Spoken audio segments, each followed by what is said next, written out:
ভাত হলি খাবে না আমি তো ভাতই খাই। ভাত খাইছে তোর পশুদের দেখলাম একটু পট করে এত বলে লিখে মেরে কলা গাছ নাকি তুই ভাতের পাওয়ার বেশি হয়ে গেছে। আঠাই খানে চাইল না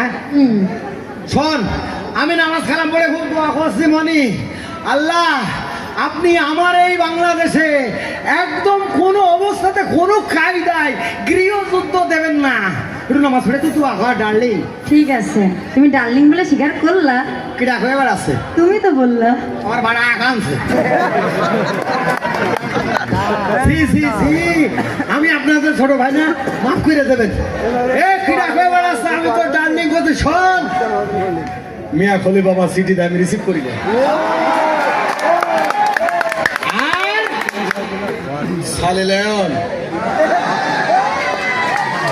এই জন্যই তো আমি বলি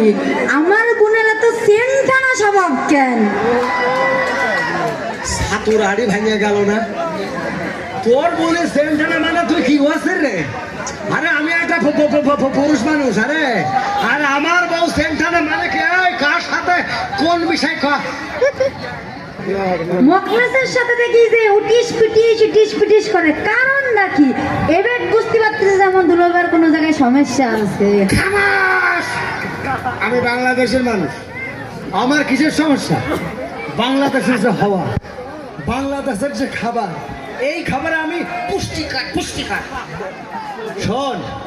তোকে কি বলবো ভাই গত পরশু দিনে আমেরিকা গেলাম যাওয়ার পরে আমার খুব কৌতূহল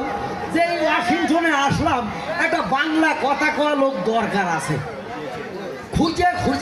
খুঁজে চার দোকানে দেখি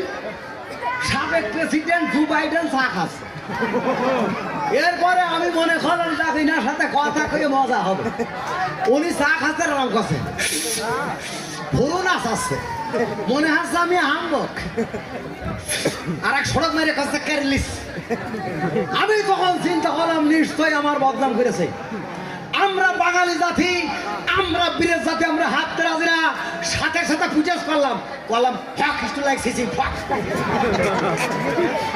তখন উনি আর একটা তুমুর দিলেন তুমুর দিয়ে কাছে ওকে তখন বুঝলাম বীরের জাতির কি জ্বালা তোমার মতো আমার মতো মানে তুমি যেরকম তোমার সমস্যা আছে বলে আমার বুন্ডা আছে ইটিস পিটিস করে বেড়ায়। খামাস বিয়াদব মেয়ে ছেলে পেলে হলো এরকমই হাই আমি তোর মনের ওই দিন থেকে সহ্য করতে পারি না 40 দিনের বেশি বলেছি তুমি 5 ওয়াক্ত নামাজ পড়ে নিবা ওই শালি নামাজ পড়ে